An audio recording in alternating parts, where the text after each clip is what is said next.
Bonjour, la sexualité reste un sujet délicat, hein, parfois perturbant ou gênant, même dans des sociétés dans lesquelles on a la sensation de pouvoir parler facilement de tous les sujets.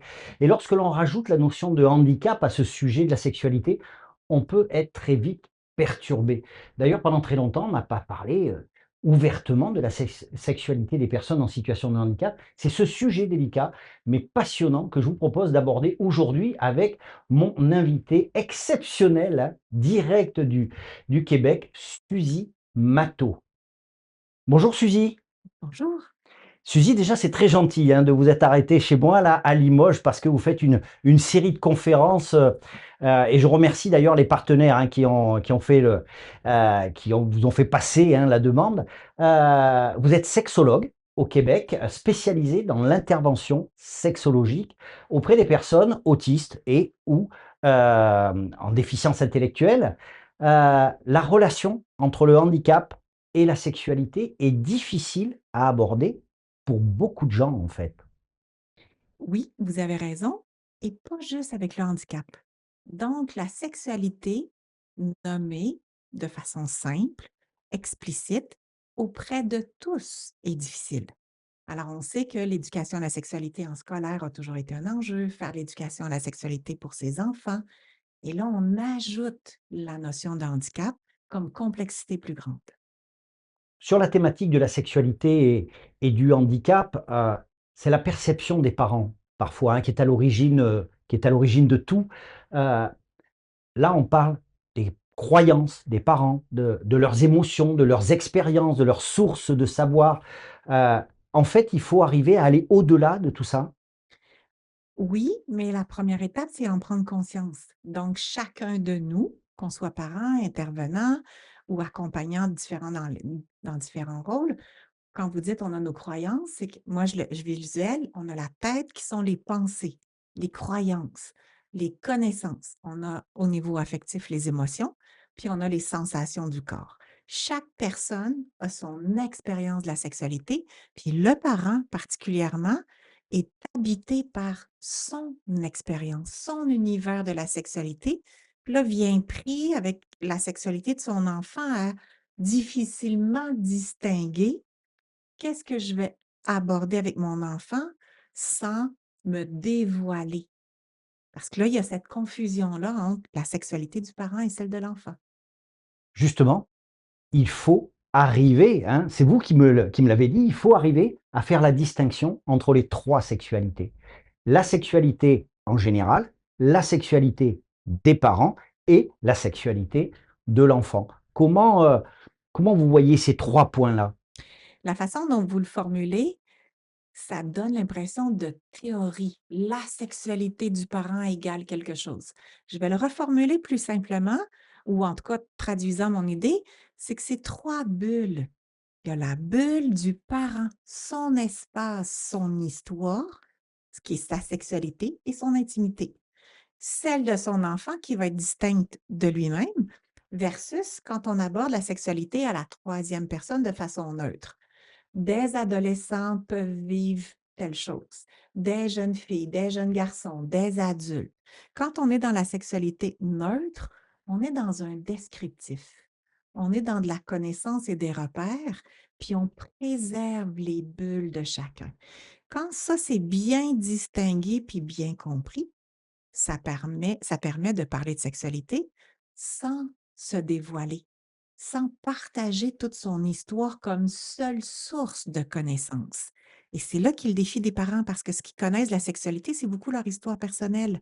Et là, on ajoute la troisième bulle, qui est la sexualité dans sa neutralité dans le sens des connaissances. Donc, le parent va prendre ça, voici les éléments de puberté. Voici les questions à se poser pour réfléchir à une première relation sexuelle. Et non pas, moi comme parent, lors de ma première relation sexuelle, j'ai vécu telle chose. C'est pas ça la source de l'éducation à la sexualité, c'est plutôt un repère neutre. De la façon dont vous l'exprimez, on a quand même l'impression que il faut que le travail du parent soit de théoriser un peu quelque chose qui, dans la vie de tous les jours, peut sembler normal. En tout cas, pas à ce degré de conscience. On a Tout à fait. l'impression que vous nous dites que, heu, il il faut aller au-delà de la perception que l'on a, alors que dans la vie de tous les jours, heu, les idées filent vite, mais on ne théorise pas autant que, ce que vous avez l'air de dire là. Vous faites bien de le nommer parce que je vais tenter d'être encore plus simple que ça.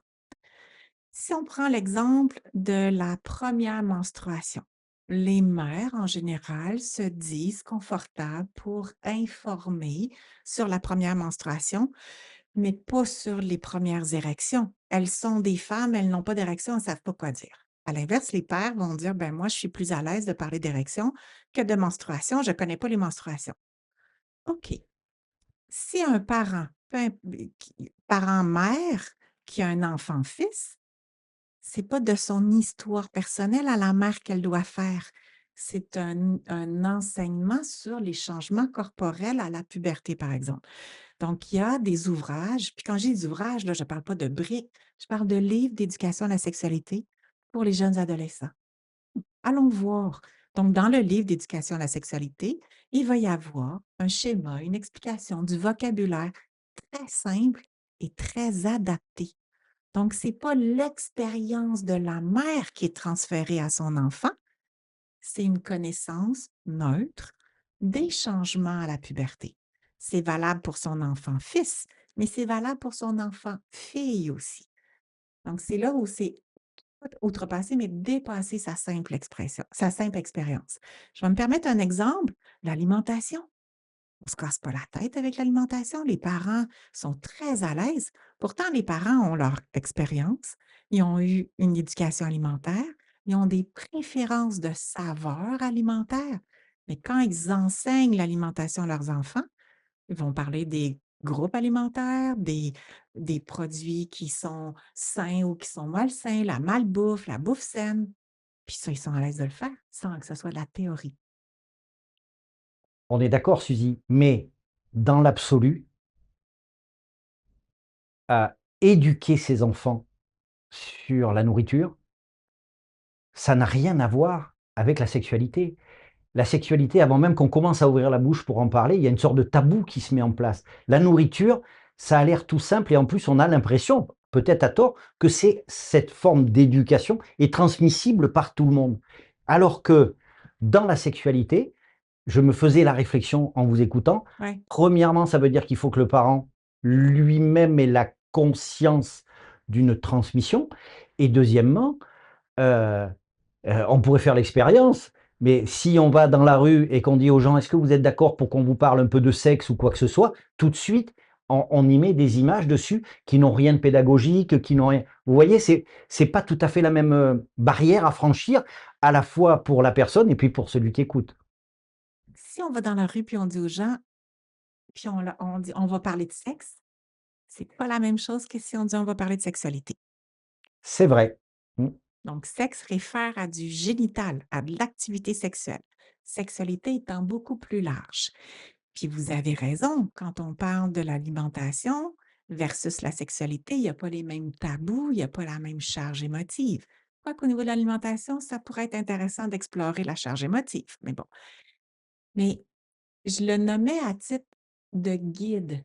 Inspirons-nous, comme parents ou comme personnes, sur des thèmes qui demandent un enseignement qu'on peut faire simplement sans recherche ou qu'on peut aller chercher un livre d'alimentation pour faire une distinction, comment expliquer à son enfant, par exemple, les produits laitiers versus les produits animaliers, végétaliens, végétariens. Quelqu'un qui veut en savoir un peu va minimalement chercher là-dessus. Puis on peut avoir des affaires très simples disponibles en librairie sans avoir une thèse de doctorat. Mais oui, s'inspirer sur des choses qu'on fait déjà. Puis là, on est dans l'alimentation. Je fais un autre exemple. Si, comme parent, on s'interroge, mon enfant a 4 ans, comment je vais y expliquer le processus de digestion? Mais oui, donc l'enfant a 4 ans, quelle est sa compréhension cognitive? On va aller vers du très sommaire. Puis éventuellement, si on a besoin d'aller plus, on va donner plus de détails. Puis il est possible que le parent n'ait pas toute la connaissance du pancréas, du foie, tout ça.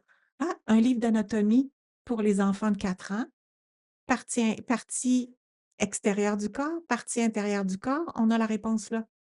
Donc, si on peut le faire facilement pour par exemple la digestion, on pourrait le faire facilement pour les organes génitaux avec des livres appropriés au groupe d'âge. Sexualité des personnes, autistes et ou, déficients, intellectuels, elle pose quand même de nombreuses questions. Bien sûr, il y a les questions éthiques, il y a qu'on on n'a pas le temps de développer ça ici, mais elle pose aussi des questions de droit et elle pose aussi des questions de potentialité de la personne. Oui, parce que la personne avec handicap, historiquement, a été infantilisée. Je vais parler du Québec, c'est ce que je connais. Je pourrais pas parler de la France, je connais pas l'histoire des services auprès des personnes handicapées en France. Donc là-dessus, je vais avoir cette prudence-là. Au Québec, ça a été le cas. De plus en plus, ça se transforme pour voir tout le potentiel de la personne. Puis le potentiel de la personne, il y a celui qu'on peut présupposer, mais il y a celui qui est réel. Puis quand la personne autiste ou la personne avec une déficience intellectuelle a l'accompagnement spécifique, puis très précis pour elle, son potentiel se déploie davantage. Ce qui veut dire apprendre des choses sur la sexualité, développer un jugement sur la sexualité, exprimer des besoins liés à la sexualité, puis devenir de plus en plus une personne accomplie dans ses droits de vie amoureuse et vie sexuelle. Ça, c'est quelque chose qu'il faut, partir du principe de la potentialité, c'est déjà faire un premier pas vers cette approche un petit peu, je dirais, pédagogique ou d'accompagnement? Oui, puis ce qui aide à prendre ce pas-là, ce virage-là, c'est quand on est dans nos interventions, dans le travail, que ce soit comme parent ou intervenant, c'est de partir sur les succès. Hein? Déjà, dans notre travail, de visualiser, repérer les succès, ça nous donne un regard différent sur la personne que de partir de ses défis, ses échecs ou ses problèmes. Parce que tant qu'on a un regard sur les problèmes ou les défis, inévitablement, la personne reste handicapée. Là, je le mets entre guillemets, alors que quand on a l'angle de ses potentialités, c'est souvent surprenant parce que nos yeux repèrent des choses qu'on n'aurait pas repérées sinon. Il y a aussi la question du droit. C'est pas, c'est pas évident parce qu'en quelque part, peut-être que je me trompe d'ailleurs, elle rejoint un peu la notion d'autonomie de la personne en situation de handicap par rapport à cet acte, enfin cet acte, c'est mal dit, mais qui n'est pas anodin. Surtout quand, forcément, c'est un acte alors pas forcément, mais en tout cas, ça c'est un acte qui peut être partagé avec une autre personne et effectivement, le droit, on l'envisage peut-être pas toujours de la même façon. Hem, Ce que j'ai souvent observé, parce que là, ça fait quand même plusieurs années que je suis en déficience intellectuelle et en autisme, les personnes non autistes et non déficientes intellectuelles ont des prescriptions et des attentes de déroulement de vie amoureuse et de vie sexuelle inatteignables et irréalistes, même pour des personnes non autistes et non déficientes intellectuelles. Ça, c'est surprenant, ça en est même rigolo de voir ces attentes-là, que le couple autiste ou en déficience intellectuelle devrait bien communiquer, être amoureux, avoir des belles attentions, être fidèle. Alors que les personnes non autistes, non en déficience intellectuelle n'ont pas de façon générale là, je généralise là, mais Ouais. il y a des défis de ce côté-là. Fait que ça, c'est la première chose. La deuxième chose, ça amène à avoir un regard sur quelles sont mes valeurs sexuelles comme personne pour moi versus quelles sont les valeurs sexuelles pour la personne elle-même, autiste ou déficiente intellectuelle, ce qu'on revient tantôt dans les 3 sphères. Fait que ça, c'est une première chose à voir. Puis l'autre chose, qu'est-ce qui fait du sens pour cette personne-là pour être bien? C'est quoi ses critères à elle pour être bien? Bien sûr qu'on a des critères de sécurité puis des critères de légalité parce qu'on veut éviter à tout prix les situations d'abus puis de violence. Mais dès qu'il y a une réciprocité, la vie amoureuse et la vie sexuelle peut avoir une couleur différente, une saveur différente de celle de monsieur et madame neurotypique. On l'a compris depuis que enfin moi en tout cas je l'ai compris depuis que j'ai eu la chance de pouvoir échanger avec vous. La parole joue un rôle essentiel, hein, dans ce rapport à l'autre. La parole, elle n'est pas simplement là pour prévenir, hein, elle est là, vous disiez, hein, tout à l'heure, il faut s'appuyer aussi sur le positif. Elle est là pour accompagner, soutenir et guider. Est-ce qu'on peut aller un peu plus loin dans la déclinaison de ces 3 orientations de la parole, de ces 3 utilités de la parole, j'aurais tendance à dire. La parole, c'est le premier levier pour rendre des choses claires qui ne sont pas claires. Je présume, j'ai un a priori du potentiel de la personne autiste et de la personne avec une déficience intellectuelle. Ce potentiel-là, je le vois comme un potentiel brut, mais qui a besoin d'accompagnement, qui a besoin de comprendre toutes les non-dits, les abstractions, l'implicite. Parce qu'au niveau de la sexualité, toutes les règles sont à deviner puis à décoder. C'est pas clair, c'est changeant, c'est imprévisible, c'est variable, c'est pas constant. Ce qui est un projet à saisir tout ça. Mais pour arriver à le saisir, la parole. Donc, quand je parle de parole, je parle d'éducation à la sexualité. La parole permet ça, permet à la personne autiste de s'exprimer, de poser des questions, de faire des demandes et d'apprendre des choses parce qu'à l'inverse, l'autre va avoir une parole pour transmettre ces connaissances-là. Donc là, ça devient une réflexion commune ensemble où le jugement se développe. Fait que si on pense au petit enfant qui vieillit, deviendra adulte, via une parole sur la sexualité, c'est un accès à la connaissance. C'est un accès à développer du potentiel, des stratégies, des outils, toutes sortes de choses pour comprendre la sexualité, mais se comprendre dans la sexualité, puis éventuellement s'épanouir là-dedans.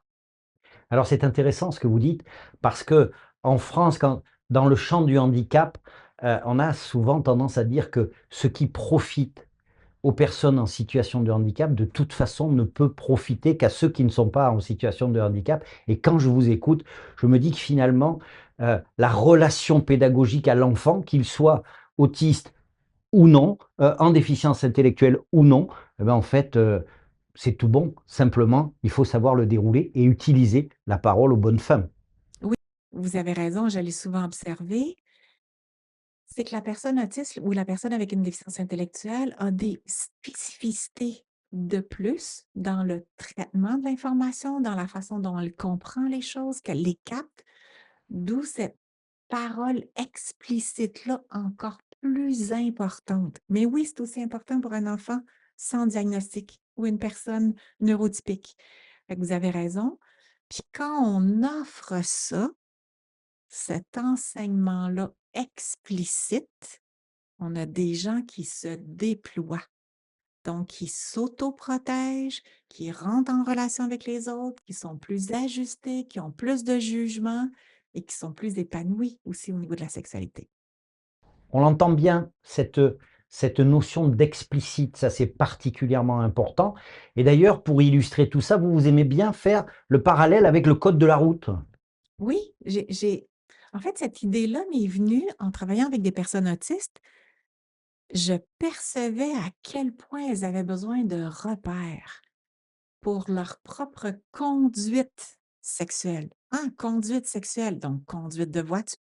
Quand on conduit une voiture pour le bien vivre ensemble, parce que c'est ça le fonctionnement du code de la route, ça nous permet d'assurer une sécurité à l'ensemble des usagers de la route.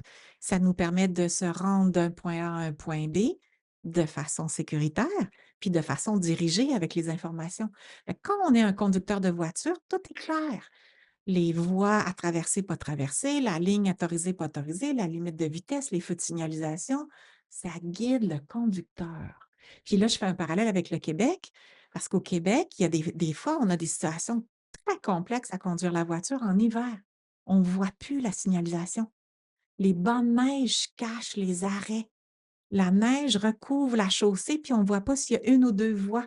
Puis là, comme conducteur, on se cherche. Puis même, il y a des voies aussi surtout dans les campagnes. Quand il y a des tempêtes de neige, on ne voit pas la fin de la chaussée. Donc, on ne sait pas si on va prendre le ravin ou si on reste sur la voie. C'est extrêmement anxiogène. On tient le volant, mais on est incertain quoi faire, quoi pas faire, puis où aller. Moi, je fais un parallèle direct avec la sexualité.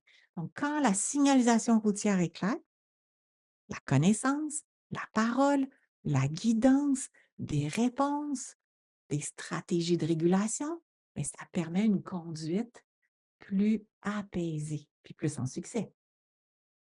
Suzy, pour vous, la parole, sur la sexualité, c'est un départ à l'autodétermination.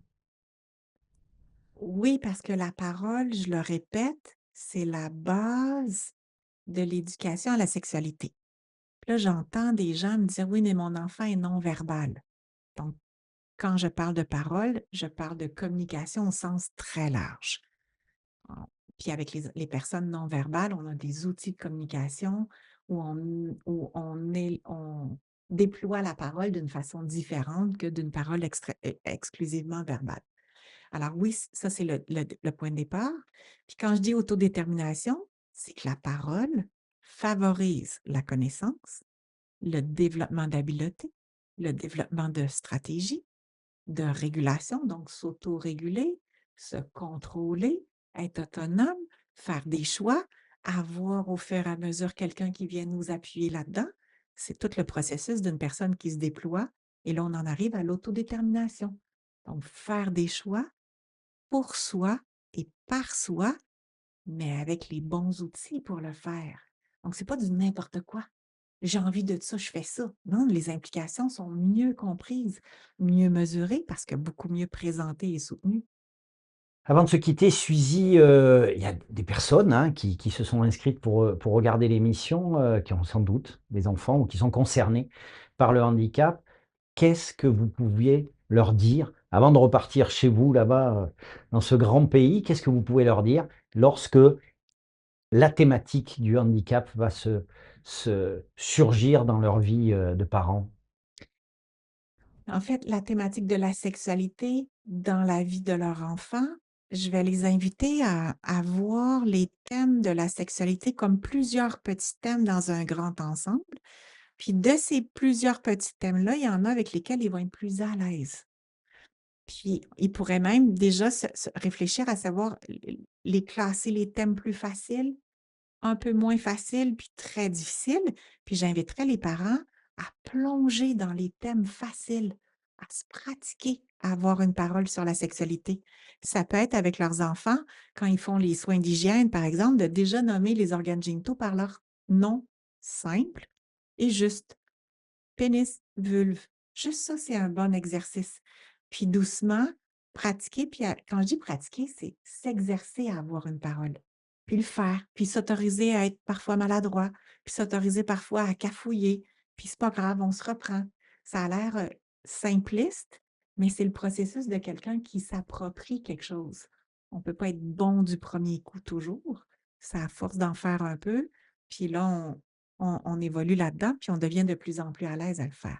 Mais commencer par des thèmes plus faciles pour vivre des succès, pour avoir un sentiment de confiance qui se développe davantage à poursuivre. Merci beaucoup Suzy. Merci pour moi, à titre personnel, j'ai appris et j'ai pris beaucoup de plaisir à vous écouter et puis merci pour toutes ces personnes qui iront chercher un petit peu dans tout ce que vous avez dit et ben, sans doute quelques pistes, hein, qui les mettront plus à l'aise et qui donc permettront de vivre un peu plus facilement la relation à l'autre, tout simplement. Merci. Au plaisir.